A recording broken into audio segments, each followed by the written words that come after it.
अस्सलाम वालेकुम दोस्तों, क्या हाल है? ठीक ठाक है? योग के सब खैरियत से होंगे। मैं हूं आपका दोस्त सलाउद्दीन शेख अपने चैनल के साथ let's go with Salauddin Sheikh.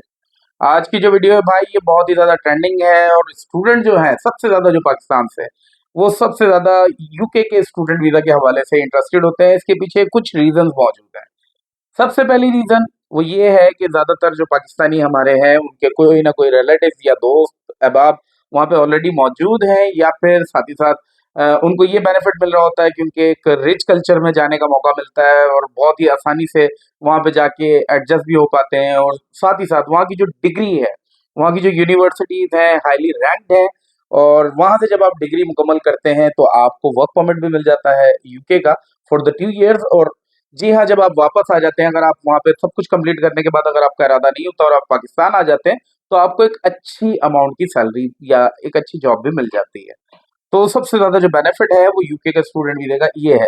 लेकिन एक और रीजन भी है जिसकी वजह से पाकिस्तानी स्टूडेंट बहुत ज्यादा यूके का स्टूडेंट वीजा अप्लाई करने की कोशिश करते हैं या अप्लाई करते हैं। उसके पीछे जो मेन जो पर्पज होता है वो होता है अप्रूवल रेट।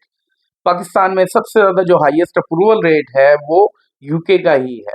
अप्रोक्स अगर मैं 100% कहूँ तो गलत नहीं होगा, लेकिन मैं उन फिगर्स की बात करूंगा जो कि यूके भी है खुद भी कंफर्म करती है। तो वो है 98.6% अप्रूवल रेट। अगर आपके डॉक्यूमेंट्स पूरे हैं, अगर आप बाकायदा तौर पे प्रॉपर किसी यानी कि एक डॉक्यूमेंटेड अपनी एप्लीकेशन को अप्लाई करते हैं। और जरूरी नहीं है, जब आप एजेंट की बात आती है या किसी ऑथराइज सर्विसेज की बात आती है तो आपके जहन में सबसे पहले एक्सपेंसेस की बात आ जाती है कि they will charge from you. तो मेरे भाई इतने ज्यादा पैसे नहीं है, क्योंकि as a British Council authorise agent हमें खुद भी इतनी ज्यादा इजाजत नहीं होती कि हम स्टूडेंट से इतने ज्यादा चार्ज कर सकें। एक मिनिमल फी होती है जो कि आपके डॉक्यूमेंट्स को गैदर करने के लिए और आपकी अपॉइंटमेंट के हवाले से आपको मदद करने के लिए, और साथ ही साथ जो आपकी चीजें होती हैं उनको मैनेज करना और आपकी एप्लीकेशन को इन टाइम प्रोसेस करना, ताकि आपका वीजा का जो अप्रूवल रेट है वो पॉजिटिव आ जाए। तो ये तो चीजें हो गई क्लियर। तो अच्छा, अब ये प्रोसेस किस तरह होता है? अब कोई बंदा चाहता है कि या ये वो मेल है या फीमेल है, वो चाहता नहीं है कि वो किसी एजेंट की सर्विसेज ले। वैसे तो एजेंट की सर्विसेज मैं रेकमेंड करता हूँ, मेरी नहीं तो किसी की भी लें, और ब्रिटिश काउंसिल ऑथराइज एजेंट की लें। अल्हम्दुलिल्लाह मैं भी ब्रिटिश काउंसिल ऑथराइज एजेंट हूँ।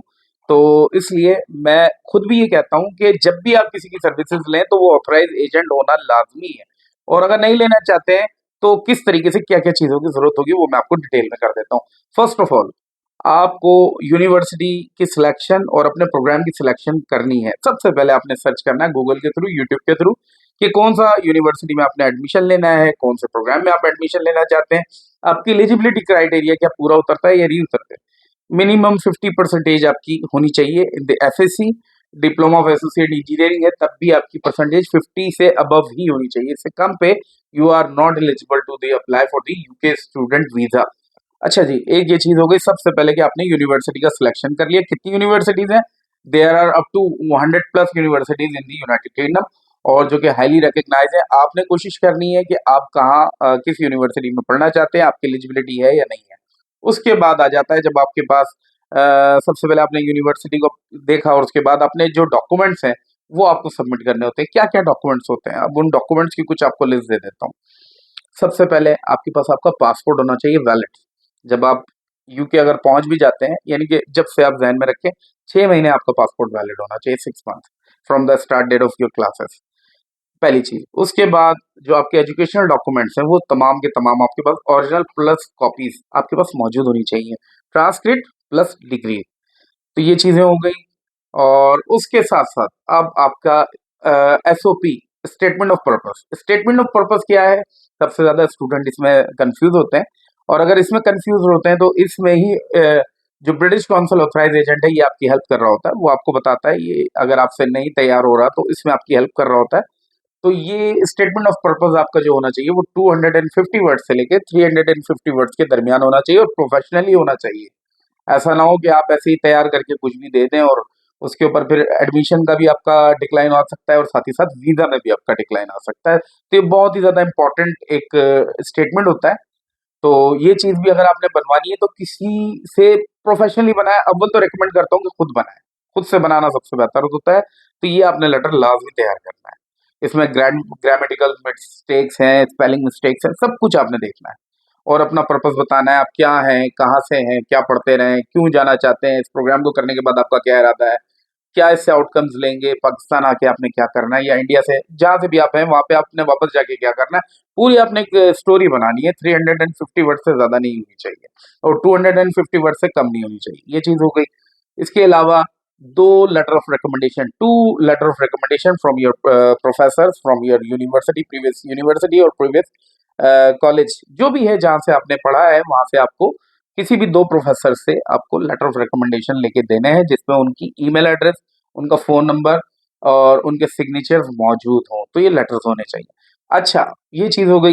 इसके अलावा इंग्लिश प्रोफिशिएंसी सर्टिफिकेट सबसे ज़्यादा इस पे मिथ आती है कि कुछ लोगों का ख़्याल है कि जी आइल्स के बगैर नहीं होता और कुछ लोगों का ख़्याल है कि आइल्स के बगैर भी हो जाता है। तो भाई दोनों स्टेटमेंट सही हैं, लेकिन एक्सेप्शनल केसेस में अगर आपकी परसेंटेज बहुत अच्छी है एफएससी में और उसके साथ-साथ आप हाईली रिकॉग्नाइज्ड यूनिवर्सिटी से आपने एफएससी किया हुआ है पाकिस्तान से, जो कि एक उस लिस्ट में है जो कि एमओआई लिस्ट में मौजूद है, जो कि यूनिवर्सिटीज़ ने इश्यू की हुई है कि पाकिस्तान से फलाँ-फलाँ यूनिवर्सिटी से आपने अगर एफएससी किया हुआ है तो you are eligible to the apply without the आइल्स।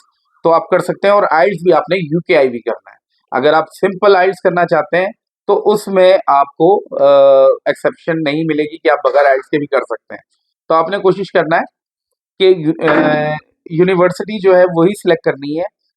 पहले तो आपने अपनी एलिजिबिलिटी देखनी है और साथ ही साथ ये देखना है अगर आप बगैर आइल्स के जा रहे हैं तो वो यूनिवर्सिटी आपको इजाज़त देती है या नहीं देती है। अब जैसे मैं आपको कुछ बता देता हूँ, कुछ चीज़ें आपको एक एग्ज़ाम्पल के तौर पे कोट कर देता हूँ। अब जैसे बेंजोर यूनिवर्सिटी है, ये यूनिवर्सिटी पाकिस्तान की कुछ यूनिवर्सिटीज़ हैं जैसे कि लम्स है, नस्ट है, इन यूनिवर्सिटी से, इसी तरह जेबिस्ट है कराची से। तो इन यूनिवर्सिटी से अगर आपने बैचलर्स की हुई है तो you are eligible to the apply without the IELTS score. तो ये तो कुछ एक मैंने एक ओवरकम आपको छोटा सा दिया है, लेकिन अगर आप इसको फैलाएंगे तो बहुत सी यूनिवर्सिटीज हैं जहाँ से अगर आपने बैचलर्स की है तो you are recommended highly without IELTS score, आपको जरूरत नहीं है। और यूकेआईबी आइल्स के साथ आपने जाना है। अगर आप पीटीई के साथ जाते हैं तो पीटीई भी एक्सेप्टेड है, जो कि मिनिमम 59 आपका स्कोर होना चाहिए। हर यूनिवर्सिटी 59 एक्सेप्ट नहीं करती, इससे ज़्यादा ही चाहिए होता है। तो 59 से बिलो कोई भी आपका पार्टिकल अगर हुआ, सिंपल सिंपल वेरिएंट भी हुआ, तो एक्सेप्टेड नहीं होगा, मिनिमम 59 स्कोर चाहिए। और साथ ही साथ अगर आप कहते हैं कि इसके अलावा कौन-सी कंडीशंस हैं, तो कुछ कोर्सेज़ और भी हैं, कुछ और एक्सेप्शंस भी हैं कि जब आपको आइल्स देना ही है, तो इसके बदले भी आपको काफ़ी प्रोग्राम्स हैं जो आप कर सकते हैं। जैसे आपका लैंग्वेज सर्ट है और इसके अलावा पासवर्ड स्किल टेस्ट है, 10,000 और चीज़ें भी हैं। लेकिन जब आप किसी ऑथराइज़ एजेंट से काम लेंगे तो वो आपको प्रोफाइल टू प्रोफाइल बाकायदा रिकमेंडेशन दे रहा होता है कि आपने ये करना है। तो ये चीज़ें आपकी हो गई डॉक्यूमेंटेशन में। बैंक स्टेटमेंट की बात आ जाती है। अब ज़्यादातर स्टूडेंट्स जो होते हैं अपने साथ बैंक स्टेटमेंट नहीं रखते, तो आप फ्रेशली खुद मैनेज कर सकते हैं, क्योंकि 28 दिन से 30 दिन का हमें बैंक स्टेटमेंट चाहिए होता है। और बैंक स्टेटमेंट जो है वो मिनिमम मिनिमम आपके डिपेंड करता है प्रोग्राम के ऊपर और आप जिस रीजन में जा रहे हो उसके हिसाब से। कुछ चेंजेस आ चुके हैं, जैसे पहले जो लंदन के लिए, अगर आप लंदन में जा रहे हैं, आपकी यूनिवर्सिटी लंदन में है, तो उसकी रिक्वायरमेंट होती थी 10,000 प्लस, लेकिन अब वो 12,000 से भी ऊपर हो चुकी है। इसी तरह अगर आप किसी और टर्म में जा रहे होते थे, जैसे लंदन के अलावा, तो वहाँ पर आपके 9,000 समथिंग हमें चाहिए होता था, लेकिन अब वो भी बढ़ा के 11,000 से बढ़ा दिया गया है। और साथ ही साथ जो आप ट्यूशन फीस आप डिपॉजिट करते हैं, तो उसमें से जो रिमेनिंग अमाउंट होता है वो आपके लिविंग कॉस्ट के साथ मिलाकर इसका लम सम बना के फिर वो आपको बैंक स्टेटमेंट चाहिए होता है। तो ये तमाम चीज़ें इसीलिए मैं आपको रिकमेंड कर रहा हूँ कि अगर प्रॉपरली आप पूरे को पूरी डॉक्यूमेंटेशन करते हैं तो आपका वीज़ा रिफ्यूज़ नहीं होगा, 100% अप्रूवल होगी, बशर्ते कि आप उसको कैलकुलेटेड अप्लाई करते हैं। तो ये तमाम चीज़ें हो गई आपकी मुकम्मल। इसके अलावा अगर कोई चीज़ बचती है या मैंने मिस कर दी है तो आप मुझे लाज़मी बताइएगा। तो इंशाल्लाह नेक्स्ट वीडियो में मिलेंगे, तब तक के लिए अल्लाह हाफ़िज़।